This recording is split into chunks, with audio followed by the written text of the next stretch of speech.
Hey everyone, ready to jump into the future of HR? Always. Well, today we're deep diving into future-proofing HR, the new era of talent by Amr Farag. Oh, good one. Yeah, fresh off the press this year. Nice. And get this, the book talks about a shift from hire to fire to hire to retire. Now, doesn't that sound like a much better situation? It does. Like a workplace you'd actually want to be a part of. Totally. It Yeah. really captures the mindset shift, you know? Yeah. The way the best companies are approaching talent now, it's not just filling a position. Right. It's investing in people for the long run. I love that. Okay, so hire to retire. What's that actually look like, though? Well, first got to understand talent. That's your secret weapon these days. Right. Makes all the difference. That's what makes companies succeed. Exactly. Separates those who just, get by Yeah. from those that totally thrive. It makes sense, right? In today's world, knowledge economy, It's everything. your people are your biggest asset. Absolutely. And the research backs this up, Oh, yeah. Companies, highly engaged employees, they're 21% more profitable. No way, really? Seriously, 21% boost just from having people excited to be there. That's wild. 21%. That's huge. Right. It kind of makes you think all that like soft skills and culture stuff. It's not just fluff. No, not at all. It actually impacts the bottom line. Big time. It's not just about crunching numbers anymore. Yeah. You look at Google, right? Famous for investing in their people, their culture, Yeah, they are. and look at them. Hugely successful. They're killing it, for sure. Exactly. Okay, so investing in talent, crucial. Yeah. But how do you make sure that's actually paying off? That is the question, right? Yeah. That's where strategic alignment comes in. Okay. Talent management can't be off in its own little world. Got to be tied to the company's goals directly. Makes sense. Otherwise, you're just developing skills for the sake of it, not actually moving in the same direction. Right. Imagine training for a marathon. Yeah. You wouldn't just run around randomly, right? Yeah, you need a plan. Exactly. You need a goal. Mm-hmm. Unilever, they're a great example. Oh, yeah? They saw the whole market was shifting, right? Yeah. Digital analytics, all that. Made sure their employees, they had those skills. Yeah, so they looked ahead, said, where are we going? Yep. And how do our people get us there? Exactly. Smart move. That's really smart. Yeah. Did it pay off? Absolutely. I might. Measurable gains, their market share. Wow. That's HR being a strategic partner, That's what it's all about. not just, pushing paper. Yeah, no. I'm seeing the difference now, just doing HR versus using it strategically. Totally. Okay, I like it. Now, Farag also talks about this thing called human experience. Oh, HX. Yeah, HX sounds kind of buzzwordy. Little bit, but it's cool. It's Yeah. basically design amazing employee experiences just like you do for customers, right? So treat your employees how you treat your customers. Exactly. Because you go above and beyond for customers. Of course. So HX is same for employees. Yeah. Make their work life awesome. Make it awesome, makes them more engaged, more productive. Which benefits the company. Everyone wins, right? Employees want to be at companies that value them, Makes sense. give them opportunities to grow. Yeah, absolutely. Think about the Ritz-Carlton. Fancy. Right. They empower their employees to solve customer problems on the spot. Oh, wow. No red tape, just do it. I love that. But that makes people feel really good. Oh, they feel trusted, valued. And guess what? Happy customers and super loyal staff. They probably don't have people leaving all the time. Very low turnover, yeah. Which is rare in hospitality. That's true. That's a tough industry. It is. So win-win. Great place to work, and your business does better. Exactly. Okay, so we've got this hire to retire thing going on. We're aligning talent with goals, amazing experiences. But what about the traditional HR stuff? Oh, you mean job descriptions? Yeah, job descriptions, performance reviews, all that. Is that all going away? Farag says those old school rigid descriptions, they're dinosaurs. Really? Yeah, we're moving toward dynamic roles. Oh, interesting. Where people, their responsibilities, they change and adapt. Okay, yeah, that makes sense with how fast things move today. Right. Too stuck in a box, can't react quickly when stuff changes. I'll be flexible. It's not even just flexibility, it's focusing on results. Results, okay. Farag, he's all about key performance indicators, KPIs. So instead of did you do these 10 tasks? It's what impact did you have? Okay. Did you move the needle? Outcome-oriented. Exactly. I like it. Who's doing this well? Spotify, good example. Got it. They use agile squads. Agile squads. What are those? So they're these self-organizing teams, super flexible, all about Hitting specific results, Okay. getting things done, responding to change. It seems like if you're not agile these days, you're kind of in trouble. Big time. Yeah. Bureaucracy, it's like that dinosaur, slow, clunky. And the dinosaurs, they didn't make it. Nope. Farag uses the example of Nokia, remember them? Oh, yeah, the phones. Huge in mobile phones, but But then smartphones happened. I got stuck. Too much bureaucracy, couldn't adapt. Ouch, that's a tough lesson. It is, but some are getting it right. Oh, good who? Hair, a Chinese company, Okay. blew up their whole hierarchy, Whoa. replaced it with, like, thousands of self-managing teams. Wait, hold on. Thousands. That sounds crazy. It is, but it worked. Rip. Global powerhouse now because they were bold, embraced agility. So the message is clear: adapt or die. Adapt or die. And speaking of adapting, Oh. can't talk about the future of work without AI, right? True, true. AI is changing how we do HR, I bet. and it's only going to get bigger. Get this. AI is like totally changing HR. Imagine a world where... So AI is helping us find the best people for the job, personalize their learning, even predict who might be thinking about leaving the company. It's pretty amazing. Well, hold on. Predict who's going to quit. How is that even possible? It's all about the data. AI can look at all sorts of information about employees, like their performance, their engagement, even their social media activity to find patterns. So it's like AI can spot those red flags. Exactly. Before a human manager might even notice. That's wild. And then what? Then the company can actually do something about it, address those issues and hopefully keep that employee happy. Keep them from walking out the door. Exactly. Wow, AI really is a game changer for HR. Oh, absolutely. But it also makes you think, like, what skills are HR people going to need in this future? Right. It's a whole new ballgame. That's why Farag actually includes a glossary in his book. Oh, that's smart. To help us all keep up with the lingo, Yeah, because it feels like there are new buzzwords every day. all the time. What are some of the ones he highlights? Well, some we've talked about already, like AI-driven recruiting, adaptive learning, agile performance management. But he also talks about things like the gig economy and hybrid workforces. Oh, yeah. Those are everywhere now. Everywhere. I hear those terms all the time, but I'm not always sure I totally get what they mean. Yeah, it can be confusing. Can you break it down for us? Sure. So the gig economy, that's basically the rise of freelance and contract work.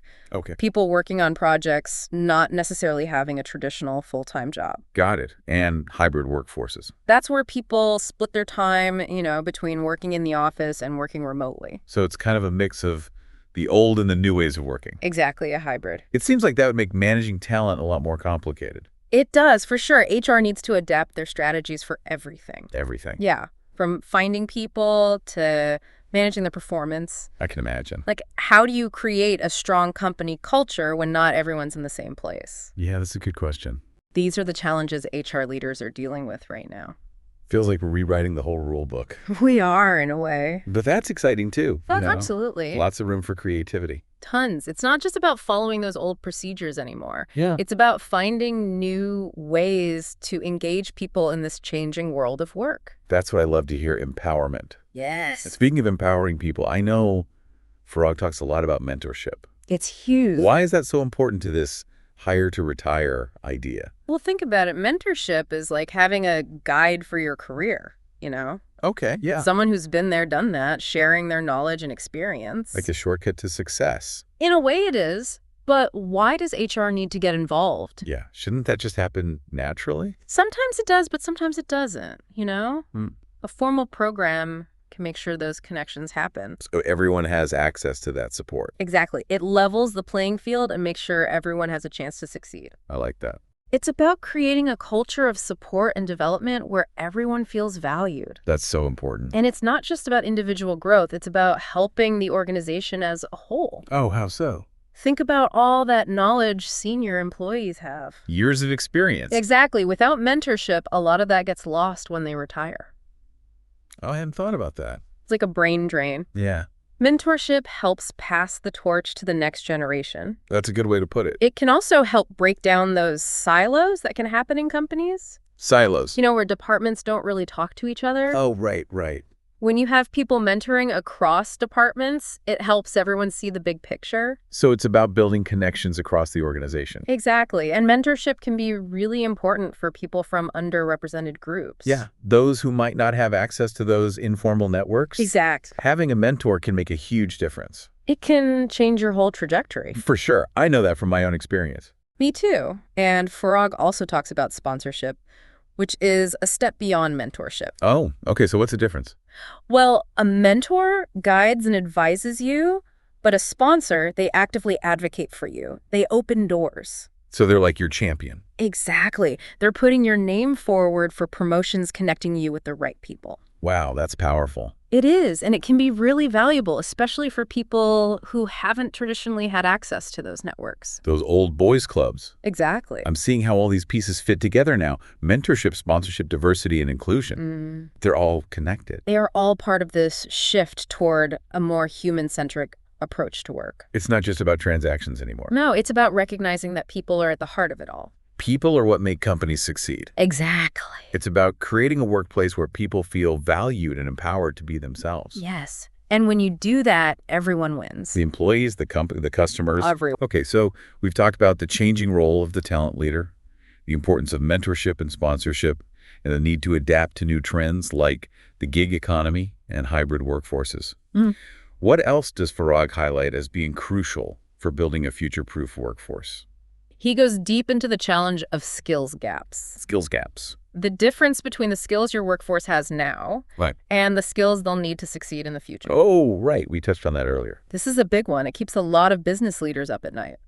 I bet it seems like technology is changing so fast, it's almost impossible to keep up. It is a challenge for sure. How do you even know what skills you'll need 5 years from now, let alone 10? That is the million-dollar question. Yeah. And that's why Farag says proactive skills analysis and development is key. Okay. You can't wait until you're in a crisis mode. So don't just react, predict. Exactly. Yeah. But how do you do that right? Yeah, how do you know what to focus on when the future is so uncertain? Data, my friend. Data. Oh, of course. People analytics can help companies analyze trends, identify emerging skills needs, predict future gaps. It's like having a crystal ball for your workforce. Kinda. Okay, so you use data to figure out what skills you need, and then you create programs to address those gaps. You got it.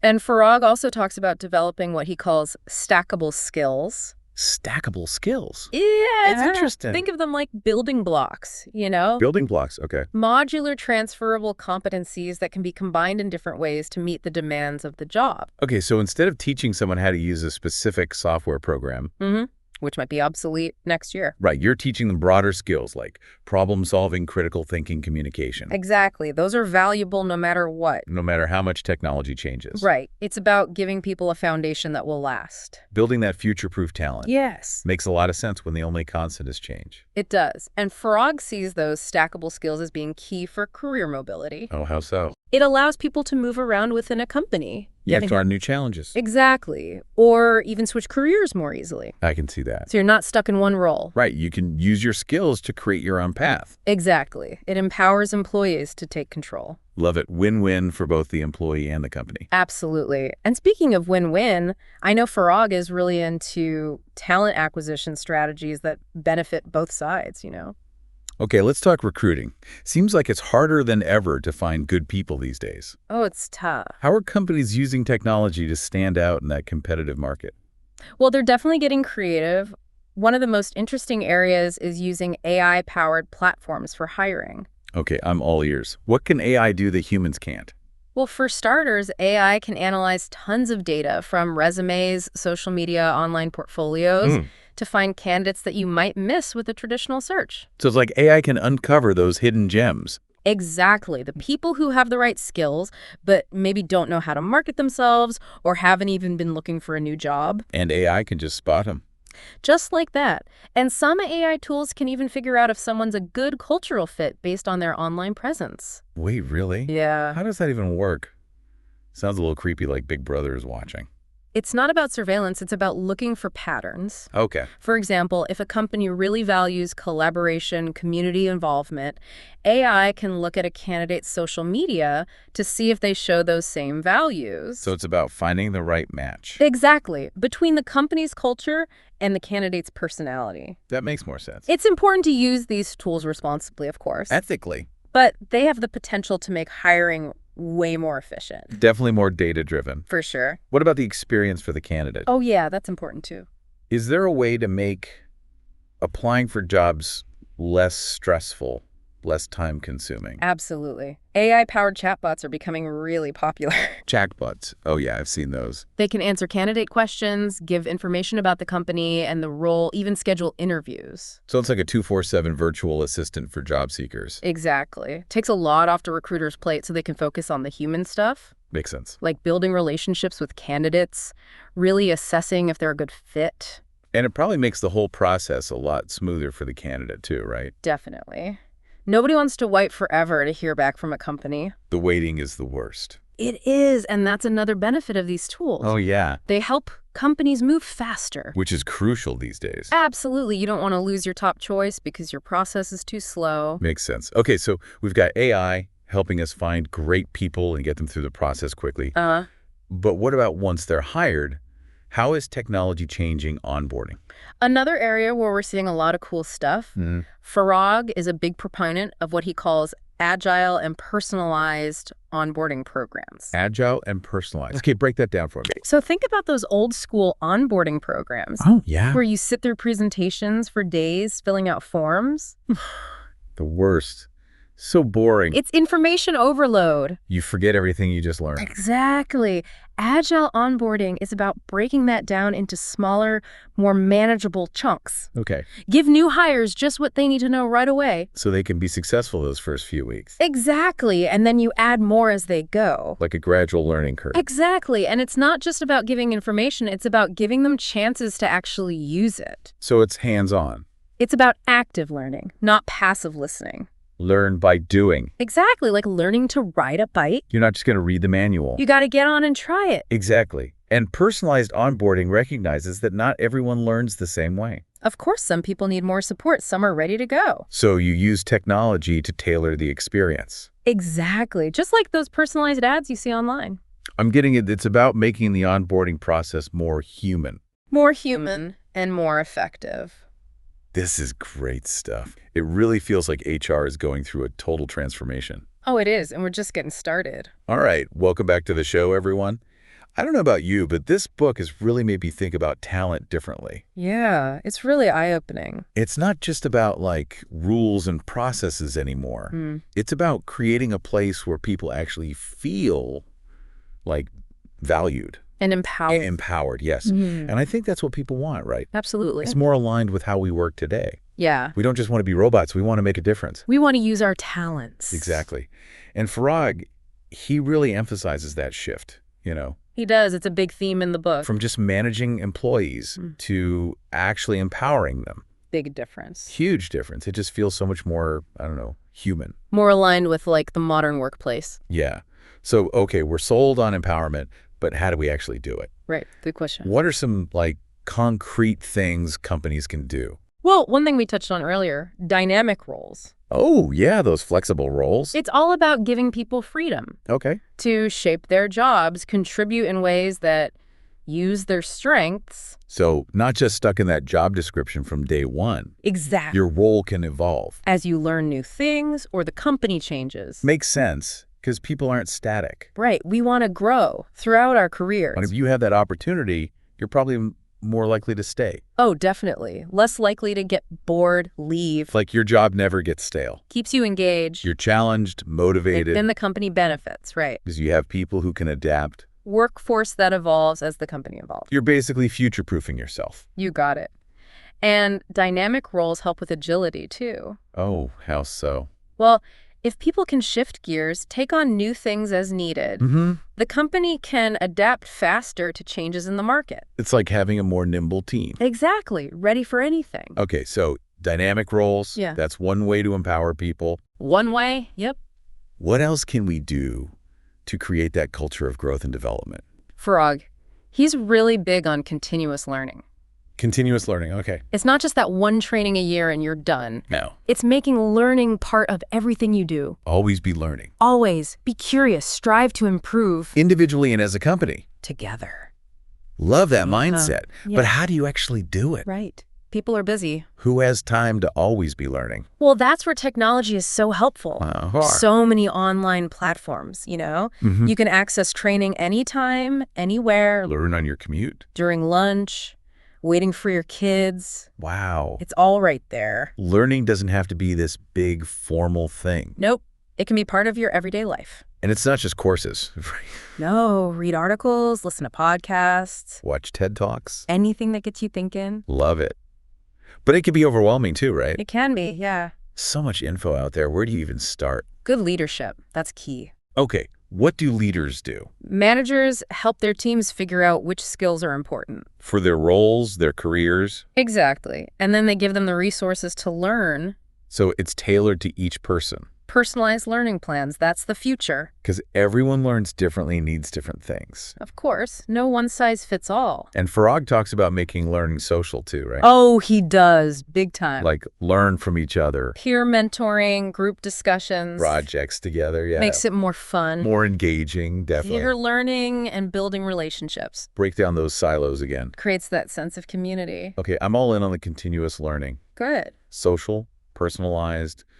What else is new in development? He mentions gamification. You heard of that? Gamification, like games. Using game elements to make learning fun. Okay. Points, badges, leaderboards, That's awesome. Turn learning into a game. People love it. Makes it way more fun than a boring training. It's effective, too. How so? Taps into our competitive side. Ah, okay. Makes it feel like a challenge, not a chore. And you probably remember it better if you're having fun. Definitely. Farag also talks about applying those new skills, right? Yeah. Oh, freeshal. Can't just learn in theory. You gotta try it out. Real world experience. That's how you really learn. So like stretch assignments, projects. Job rotations, even people experiment. make mistakes and learn from them. It's like a culture of constantly getting better. Exactly. Both of the individual and the company. Both. I love it. So much more empowering than just being told what to do. It's about trusting people. To learn, to grow. To contribute their talents.